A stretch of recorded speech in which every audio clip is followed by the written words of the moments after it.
Dr. John Ravalli, Superintendent of the Franklin Township Public Schools and the host of Focus on Franklin. In this episode, we'll focus on how our dedicated staff and incredibly flexible students and their families persevered during our remote learning days. The changes to every facet of our daily life brought about by the COVID-19 pandemic have been a challenge for all of us over the last several months. But life kept going, and with it, our responsibilities to teach, learn, and understand what was going on in our world, and when possible, to adapt to our changing circumstances. I, for one, am very proud of the work we, as a district, were able to complete over these past few months. Let's take a closer look at what went into the remote learning plan with our Assistant Superintendent for Curriculum and Instruction, Dan Loughran.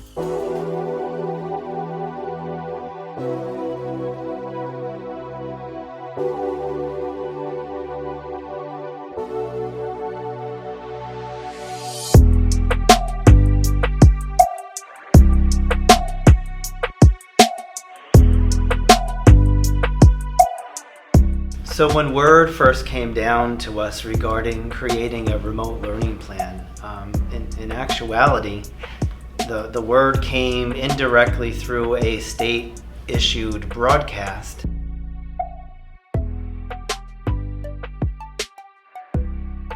And I remember us kind of being a little bit in denial, at least I was, going, okay, well that's a nice idea, but they'll probably come to their senses tomorrow and not really ask us to try to create conditions to teach and learn from home over any extended period of time.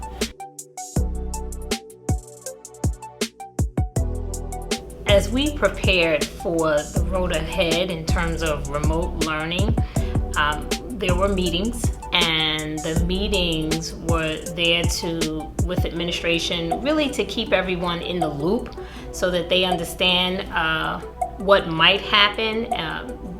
Since this was something that was unprecedented, it was difficult to say how long we might be out, or when we might go out, but we knew that we were definitely going. Well, about 24 hours later, get an email from the boss. He wants to meet with us, emergency meeting on Monday morning, and yeah, we have to get ready to do this. A team of teachers throughout the district was assembled on Wednesday, March 11th, and the teachers included every subject area, so literacy, math, science, social studies, ESL teachers, bilingual teachers, down to special areas, dance, art, all special areas were there, along with our tech coaches, supervisors, building administrators, and our Assistant Superintendent of Curriculum and Instruction, Dan Loughran. One thing I have learned over time is we can really accomplish anything together. There's really no problem too big that can't be solved, but one factor is always just having the time to do it, and we had no time. Very quickly, we got right to work. We were told we are going to plan out these lessons to take us through 12 days of learning, and this needs to happen now. Let's work together, let's make it happen. And then the next day, another team of teachers came in to continue that work, and in 2 days, 12 lessons for every single subject area at every single grade level were created just in case we would need them. When we found out the schools were going to be closed, I think we weren't quite surprised. My husband works in the hospital setting, so he had been hearing kind of some of the rumblings for a while. But when you get that news that it is definitely happening, I think the fear and the panic set in. As a vice principal in the district, but also as a parent of 2 children in Franklin Township Public Schools, I kind of sat there and just pondered it for a little bit. I was appreciative that we had our 3 snow days that we were going to be able to utilize for the first few days, so I kind of could just brace my husband for what was about to happen. But it was a little bit daunting at first. My initial thoughts were I was getting an extra long spring break, that I'd be able to chill with friends and my boyfriend, and that this would just give me extra time to catch up on maybe assignments that I haven't done because senior laziness. But my thoughts were it would just be 2 weeks and then maybe even a little bit longer because it was next to spring break, and then I would come back, I would do the show and do all the things I was looking forward to for my senior year.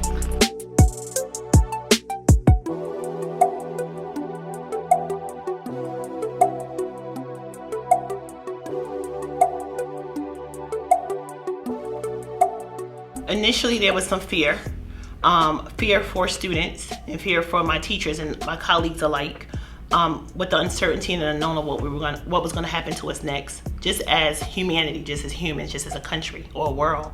I felt like we were prepared on the way out, but with so many uncertainties, I kind of thought about it as, let's take it one day at a time. Let's just go one day at a time and see what happens and pace ourselves and not go into a panic.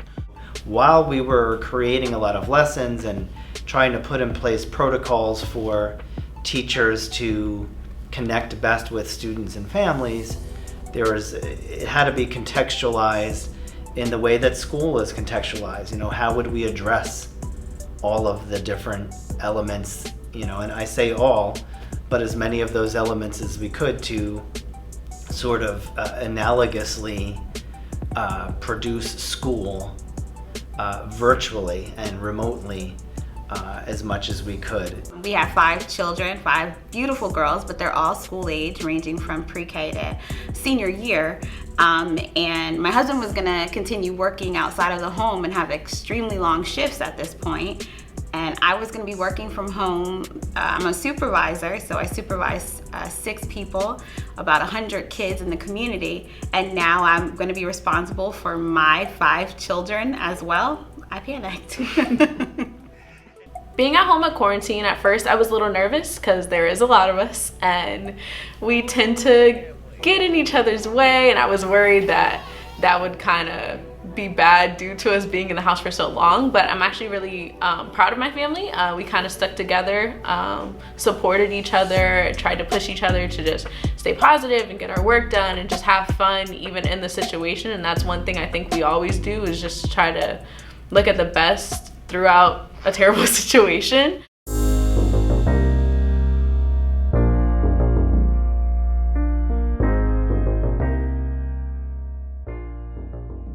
The district sent out work, they sent out plans, but I really decided that right then and there, I absolutely needed a routine and structure. I got out a big whiteboard. We planned the day down to the hour. You know, we planned on certain days we would do certain things. I put in time for fun. I tried to put in time for educational things. But the first few weeks of quarantine, I really focused and relied on that schedule. That's the only thing that kept me. I have a 3rd grader. I also have a kindergartner. So when we went on remote learning initially during our first 2 phases, we created a school at home. And I had them be part of the process. I said, what do you want to name the school? We'll name it the Kelly Academy. Okay, what's the school day look like? And so the older one had a lot of input. Well, I had math first, mommy, then I have reading. This is what my special time is. So we kind of took a big poster paper, created the time frame, and ideally it worked. My husband and I really co-taught. I took the first 2 hours and then he would jump in, and that worked for a little bit. But then our kindergartner's attention span kind of wavered off. She wanted to go eat. She wanted to go play. The 3rd grader was like, you're not helping me with anything. So it was a lot of managing that, and we had to make adjustments. And I realized as a parent, I needed to loosen the reins a little bit. Being a mom and also an administrator, you know, remote learning, there were moments of challenge because I'm working at the same time that they're working.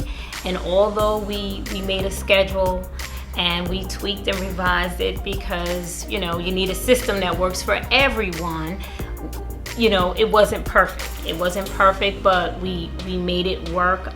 You know, a couple of times I had to call my own minimum session day just because, you know, they might have been spent, we weren't done, but they were done for the day. So I think being responsive and being flexible and just having a system. For me, I had to get up early and I had to work later because I wanted to be available for my children at the same time that I need to be available for my students and my staff. I'm Harper from the 3rd grade. And I'm Gavin from kindergarten. And we are super excited to be delivering these morning announcements to you guys today. Super excited. So the concept of we're living in a data age was never more true than it was in these, times of remote learning.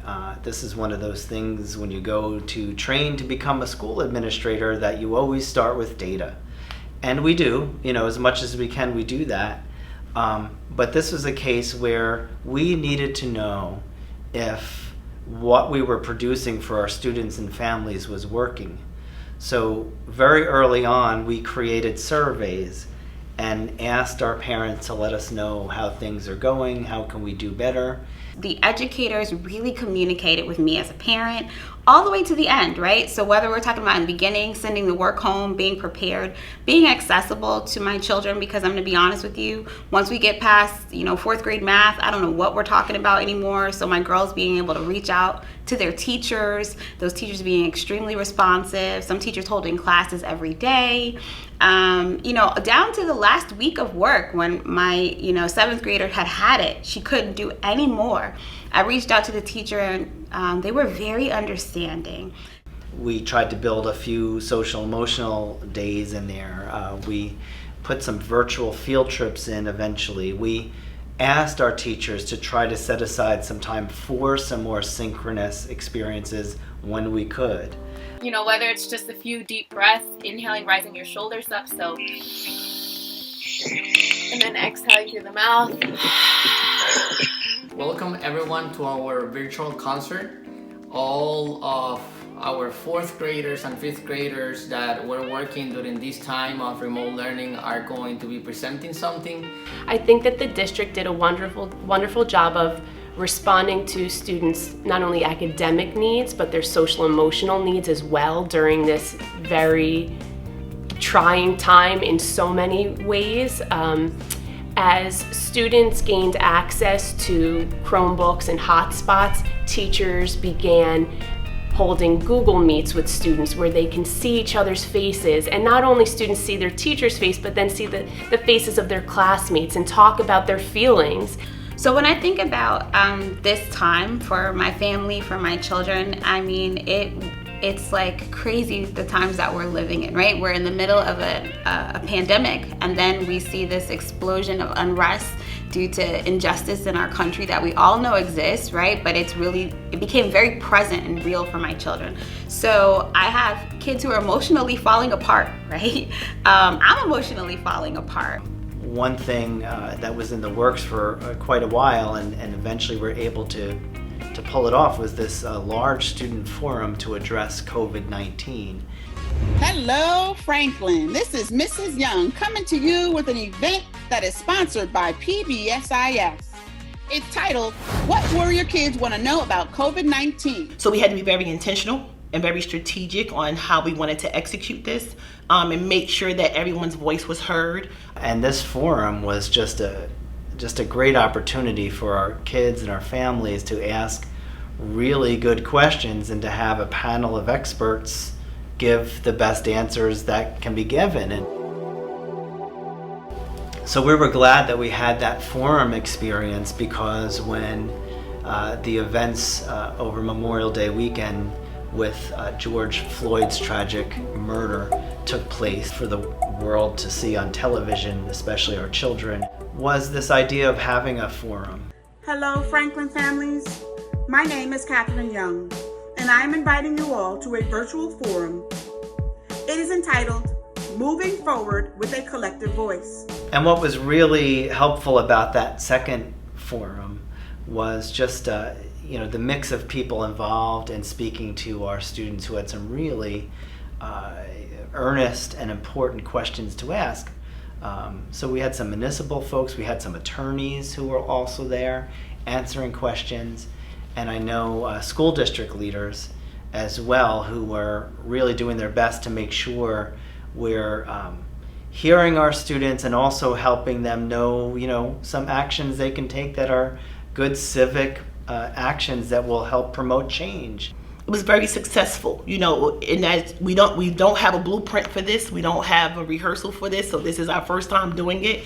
And when it was over, you could feel the energy of success. You could feel the energy of collaboration, the collective voice, which we coined the virtual assembly, because it was the first time everybody on the call had done it. As we progressed through different phases of remote learning, we were able to determine through family outreach and surveys which of our families needed Chromebook and hotspots to provide internet service. Let's see how that part of our plan unfolded.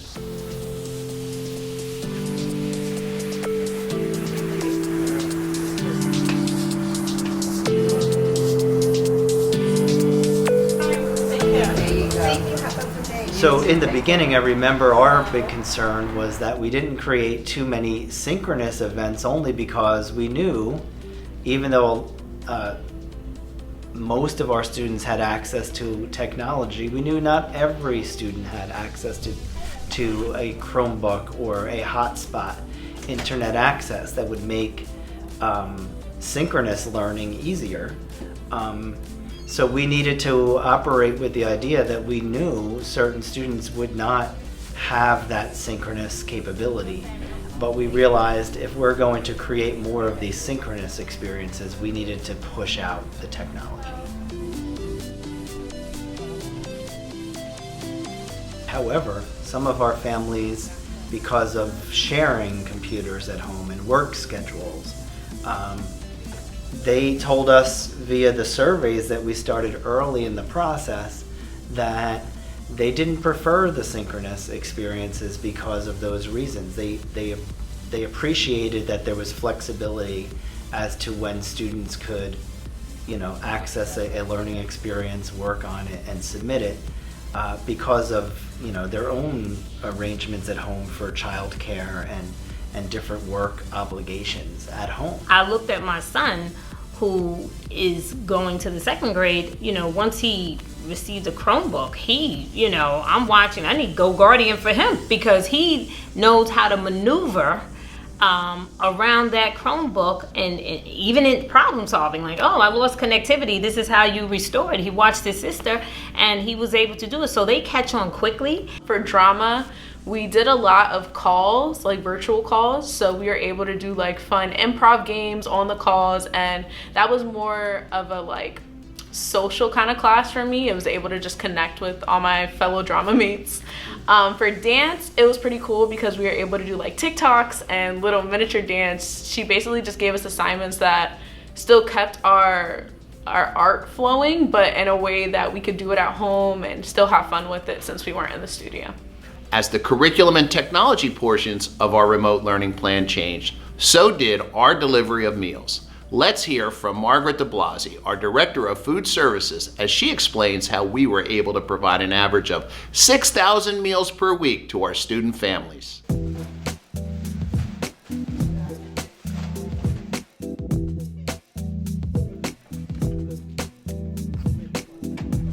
So we decided that we were going to open up the 4 schools for meal pickup that have more than 50% free and reduced on files. We would accept students from any school, and we weren't checking any rosters. So essentially, it was open to the whole community for children ages 18 or younger that we would provide meals. After we were doing this for about a week, Dr. Ravalli decided he wanted to add up bus routes. So we got together with Doug from Transportation and identified the locations where the students couldn't easily get to one of the 4 sites, and put together 4 bus routes and about 30 stops so that those families could get food off the buses. Sampson was kind of like a hub, so we had all the food delivered to Sampson, and we had all the packing sort of happening. So we started off with the Smucker's Uncrustable Peanut Butter and Jelly sandwiches with a fruit and a vegetable and the milk. So those are all the 5 required components for the National School Lunch Program. And once we got into doing it for the 5 days, we would pack 5 lunches. So they would get 5 PB&Js, 5 fruits, 5 veggies, and 5 chocolate milks for lunch, and then 5 breakfasts. So whatever we were serving for breakfast, and we try to give them white milk with breakfast and chocolate milk with lunch. So each student got 10 milks, for the week, and then their breakfast and lunch go home. Thank you. Have a good day. So during the pandemic, we served over 90,000 meals to the students in Franklin Township. And that represented anywhere between 600 and 700 students picking up meals on our pickup day. I would like to thank all my superheroes, all my food service staff that really stepped up to the plate, went above and beyond the call of duty, just came in and fed the kids, didn't even think twice about it. You know, they really felt like they were contributing something to the community, and they really care passionately about the children in the community and wanted to make sure everybody had meals. I would also like to thank Douglas Guillen, our supervisor of transportation, for coordinating this work, which further served our students. Our other frontline workers during this period included our safety officers as well as our buildings and grounds and custodial staff, who made sure our buildings were safe and sanitized during the shutdown. The shutdown period has been trying for all, but for our graduating warriors, it was particularly challenging. The class of 2020 has proven to be incredibly resilient, and while we're not able to provide all of the traditional senior activities, Principal Schmiel and his team, with the help of some very talented alumni, were able to produce something very special.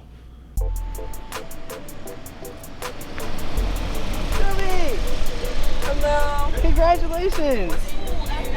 What school are you going to? I'm going to Raritan Valley Community College. Okay. Hashtag FHS 360. I hope you enjoy your gift. Thank you so one of our alumni, Queen of Bergen, reached out to us back when, I guess in early April, when we thought that we would not have in-person graduation. And she had an idea that she wanted to pitch. Kim and I were basically dealing with this situation where we were trying to find like a sense of purpose, because the days were kind of blending together. Things were like starting to get really hectic and overwhelming. I think for us collectively, it was a time where we were both going through a standstill, I guess. The world got so much louder and I got so much in shelter that I was like getting confused. So I ended up hitting up Kim, and I'm just like, Kim, we gotta figure out something to do. Like, we can't just be sitting in the house. Like, how are we gonna come out on the other side of this? Getting the call itself wasn't surprising. I think the idea for me was a little bit of like the wow. And I'm on the phone with Ken, I'm like, listen, I'm gonna explain to you this idea. Tell me if it's crazy, tell me if it'll work. And the more we start to articulate it is the more we realize like, wait, it makes sense. It makes sense. We can do this. We can do this. It was just like, all right, so you wanna take 600 kids and present them with this intricate graduation. So during one of our many virtual meetings, we had her on, and she came up with this idea of a 3D, 360-degree virtual reality graduation. And we're all like, whoa, okay, what does that look like? Because we're not techies. VR and 360 filmmaking is such a new technology that a lot of people don't understand how it works, or more importantly, how cost-effective of an option it could be. And on top of that, it's not just like filmmaking. I'm a filmmaker. I've worked in regular 2D film for a while, and she's like, no, I want to give them a virtual reality experience. I want them to put a headset on, look left and right, and be in the school. And I'm like, okay, let's do it.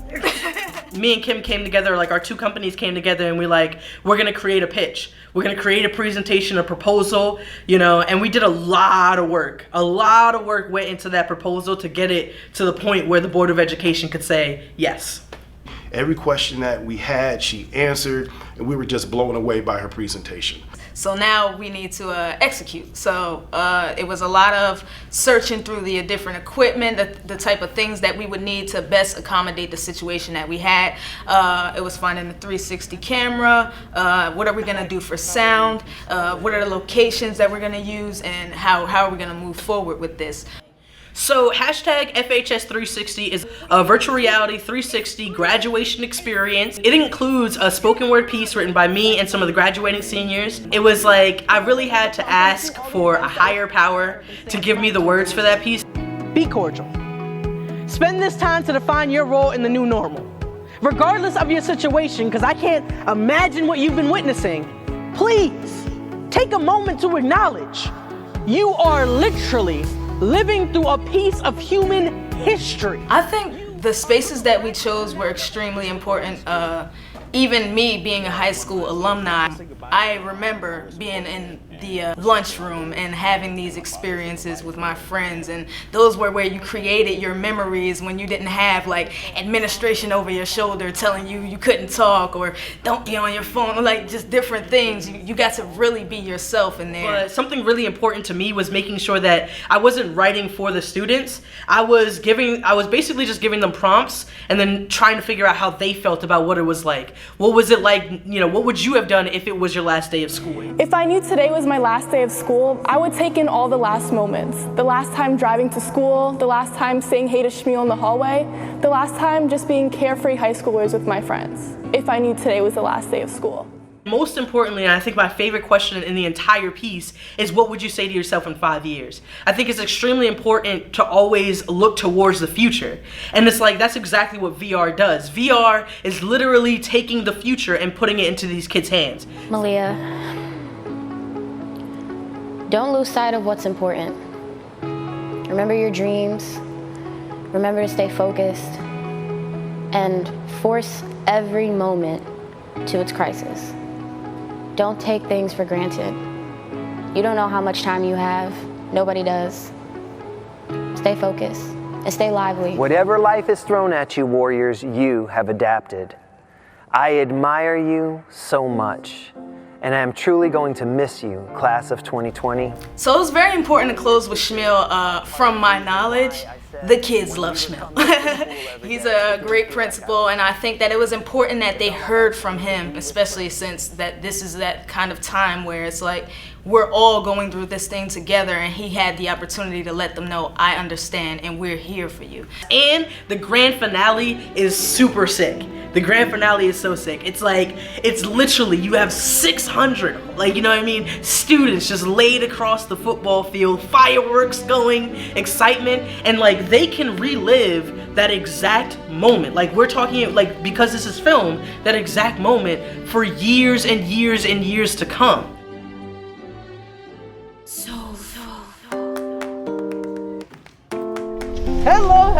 Hello, congratulations.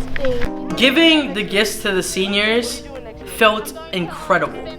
Like, it's almost euphoric. This project was a brain cell. It was like a thought that existed in the air.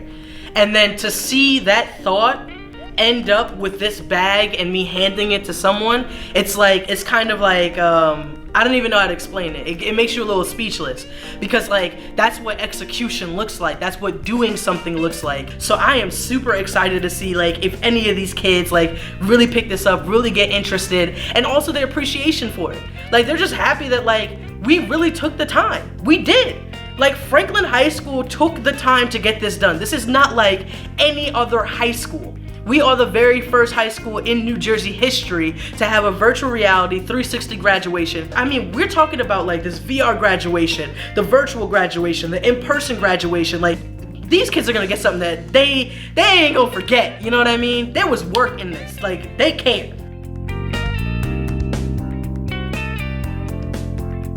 Once again, I would like to thank our staff, students, and their families for their dedication and flexibility during our remote learning days. We look forward to hearing from you over the summer with any ideas or questions regarding our reopening plan. Proud of you, man. Congratulations. Thank you. This is your gift, a little small token appreciation.